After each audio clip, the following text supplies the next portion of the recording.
Welcome back नाजरीन। हम आदमी की बड़ी लॉजिकल सी व्यू पॉइंट है कि जो जिन लोगों ने प्रेस कॉन्फ्रेंस कर दी, किसी ट्रायल में नहीं गए, कोई इन्वेस्टिगेशन में नहीं गए, वो तमाम लोग जिनको कहा गया मियां वाली एफआईआर के अंदर कहा गया कि ये लीड कर रहे थे, उन्होंने बाद में पार्टी छोड़ दी तो उनको बरी कर दिया गया, पहले इंक्वायरी में ही फारिग कर दिया गया कि जनाब ये इनकी इन्वॉल्वमेंट नहीं थी और पहले एफआईआर में कहा गया कि भाईजान ये लीड कर रहे थे। What kind of justice is that? अदालतें तो है ना, अदालतों में इवेंचुअली तो फैसले अदालतों नहीं करने हैं ना। तो क्या पहली बार हो रहा है? नहीं, नवाज शरीफ पाकिस्तान में कुछ भी नहीं होता। नहीं, मैं आता हूँ उसी तरफ सर। देखिए, नवाज शरीफ से शेख रशीद भी अलग हुए थे, गुजरात के चौधरी भी अलग हुए थे, मियां अजहर भी अलग हुए थे, और भी बहुत सारे लोग अलग हुए थे। क्या उन पे कोई मुश्किल वक्त आया था? मुश्किल वक्त था नवाज शरीफ पर, उनके पार्टी लीडर्स पर और उनके ख़ानदान पर। बेनज़ीर भुट्टो से भी लोग अलग हुए थे।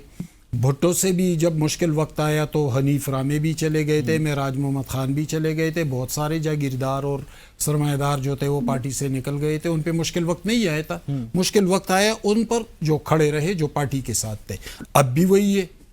हाइब्रिड निज़ाम पहली बार हम नहीं देख रहे हैं साकिब।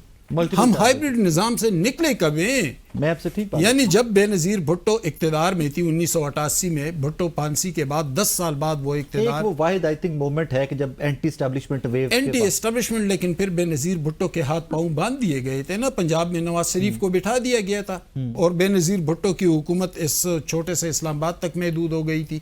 और फिर पंजाब और मरकज जिस तरह मुकाबिल सामने आए थे, हत्ता के एक IG और चीफ सेक्रेटरी का ट्रांसफर वो नहीं कर सकी थी, तो उनके भी हाथ पांव बांध दिए गए थे। नवाज शरीफ को ताकतवर सपोर्ट मिली 97 में, लेकिन हुआ क्या अल्टीमेटली? 2 साल के अंदर अंदर क्या खौफनाक मार्शल नाफिज नहीं हुआ मुशर्रफ का?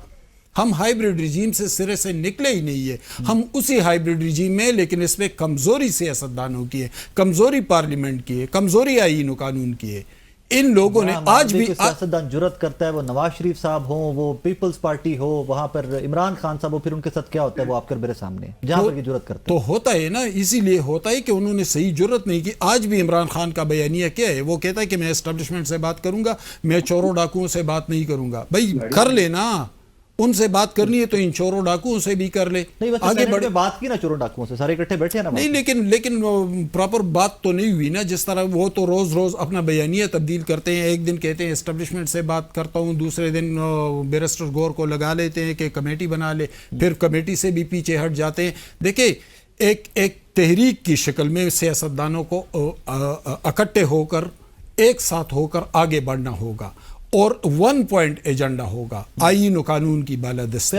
जब तक ये नहीं होगा, ये होता रहेगा, ये हाइब्रिड रिजीम भी चलता रहेगा, सियासतदान बारी बारी जेलों में भी जाते रहेंगे, इनके साथ यही होता भी रहेगा। मलिक साहब, एवरी पासिंग डे, मेरा और आपका तो बहुत ज्यादा वक्त गुजरा है लाहौर में। सर, हम माजी में भी बैठ के इकट्ठे डिस्कशंस करते रहे, महंगाई, रूटीन मैटर्स हमारे लाइफ के। सर, मौजूदा गवर्नमेंट तो बड़ी एक्सपीरियंस थी, एक नैरेटिव बनाया जाता रहा। मरियम नवाज साहिबा, हमजा शहबाज साहब लाहौर से निकले, इस्लामाबाद मार्च करते आए इमरान खान साहब की हुकूमत में।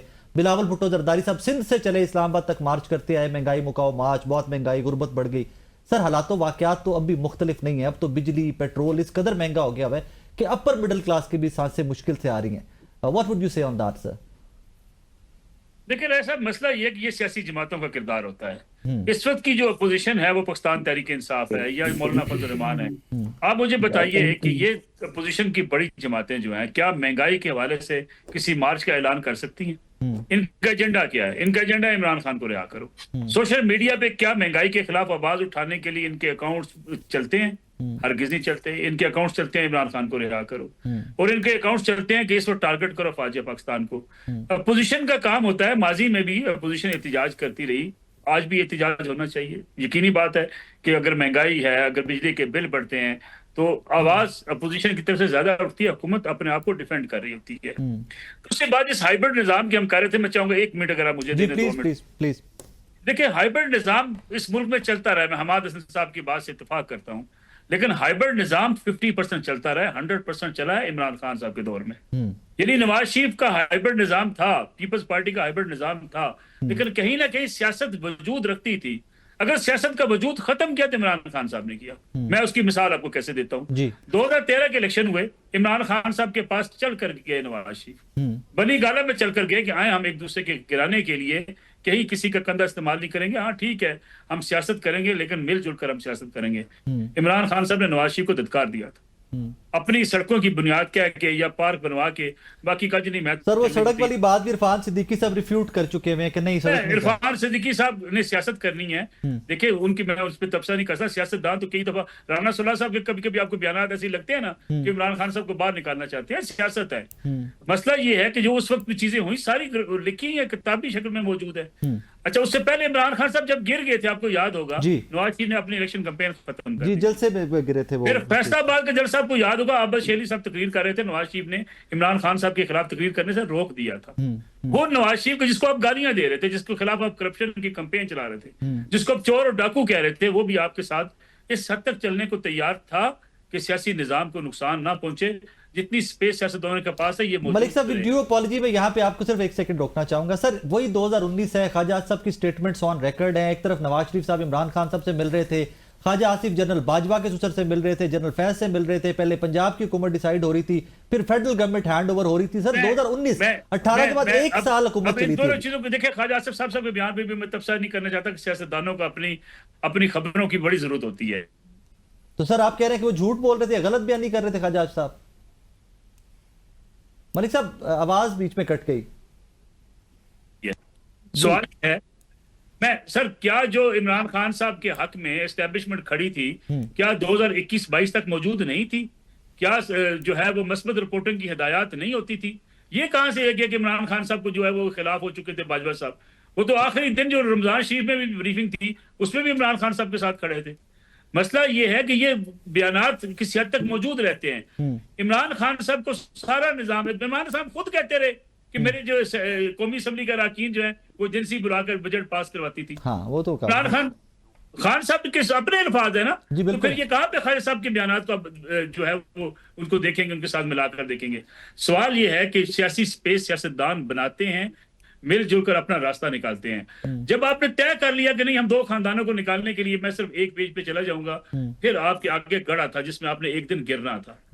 यानी आप आज भी जो हमारे साथ बात कर रहे हैं, आप मिल बैठे सियासतदानों के साथ, जरदारी के साथ बैठे हैं, नवाज शरीफ साहब के साथ बैठे हैं, आप कहें जी ठीक है, हमने ये गलतियां की, हमने इससे गलतियों से सबक सीखना है। 2013 की असेंबली की मुद्दत इसलिए पूरी हुई, साकिब साहब मैं आज आपके प्रोग्राम में बात कह दूं कि पीपल्स पार्टी ने नवाज शरीफ को वाज़ेह कह दिया था कि सड़कों के जरिए अगर आपको इक़्तिदार गिराने की कोशिश की गई, हम साथ नहीं देंगे, हम पार्लियामेंट में आपके साथ खड़े हो जाएंगे। ये सियासतदान होते हैं जो रास्ता बनाते हैं।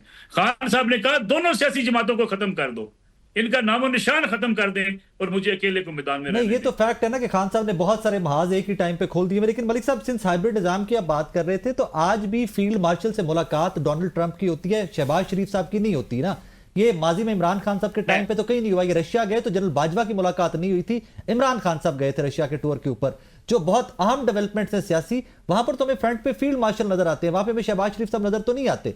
माजी में मैं दो चीजें आपके सामने अर्ज कर दूं। पहली बात तो ये है कि पाकिस्तान के जो सियासी हालात हैं और पिछले 2-3 साल से इस रीजन के बदलते हुए हालात हैं, उसमें आपकी फौज की इंपॉर्टेंस बहुत बढ़ गई। पहले भी ये मुलाकातें होती हैं, लेकिन अब ज्यादा मुलाकातें हुई हैं। अब मुझे एक बात बताइए, चीन जो है वो मामला तय करने जो है वो कौन गया था? आर्मी चीफ गए थे, बाजवा साहब गए थे ना। सऊदी अरब मामला इमरान खान साहब के तय करने बाजवा साहब गए थे। उस वक्त भी ये मुलाकातें होती थी। इस वक्त अगर अमेरिकी प्रेसिडेंट के साथ मुलाकात हुई, इसके दो पस मंजर है। पहली बात तो ये है कि अमेरिकन पाकिस्तान में अपनी इन्वेस्टमेंट की सिक्योरिटी मांगते हैं। दूसरी बात यह है कि इस रीजन के अंदर जो इस वक्त जंग के बाद जो हालात बने, पाकिस्तान की जो इंपॉर्टेंस बनी है खासतौर पे दिफाई नुक्ता नजर से, वो इस पूरे रीजन के अंदर सिक्योरिटी के हालात के पेश नजर हिंदुस्तान अमेरिका को डराता रहा हमेशा से कि चीन के खिलाफ मैं बड़ी ताकत हूं, फलां के खिलाफ मैं बड़ी ताकत हूं।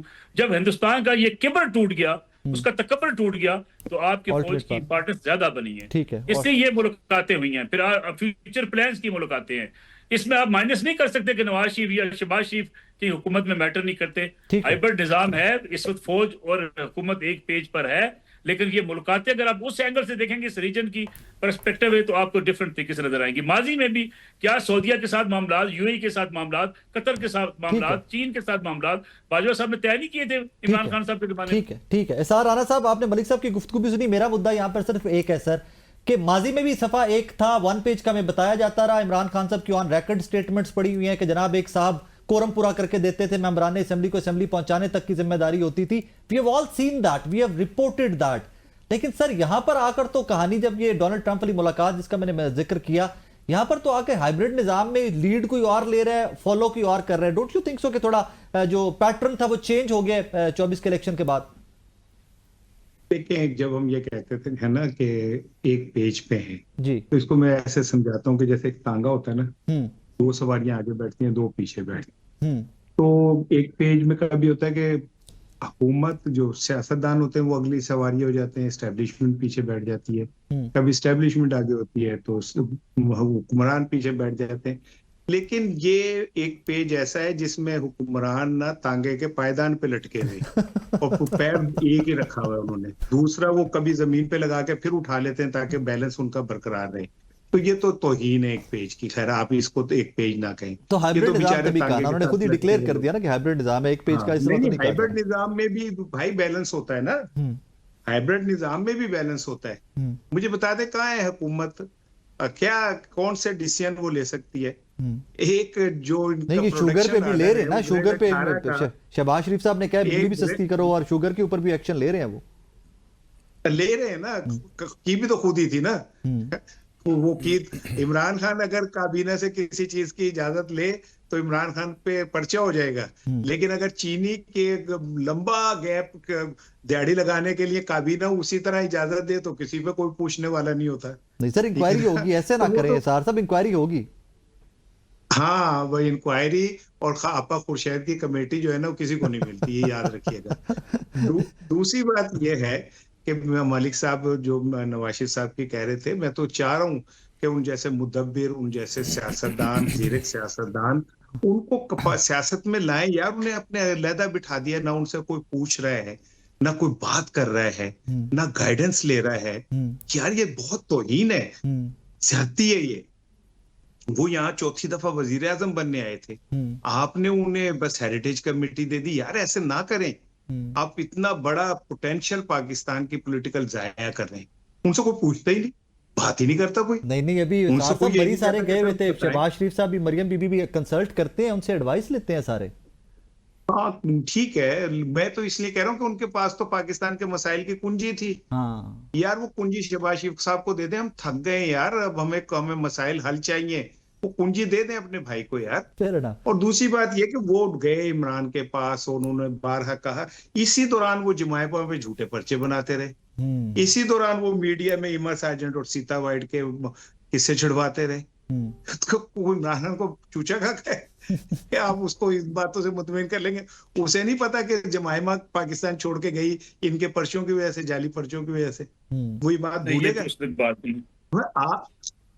आप क्या कहते हैं, अगर ये समझते हैं। और दूसरी बात ये देखें, मैं चाहता हूं पाकिस्तान का पॉलिटिकल सिस्टम जो है ना वो मजबूत रहे।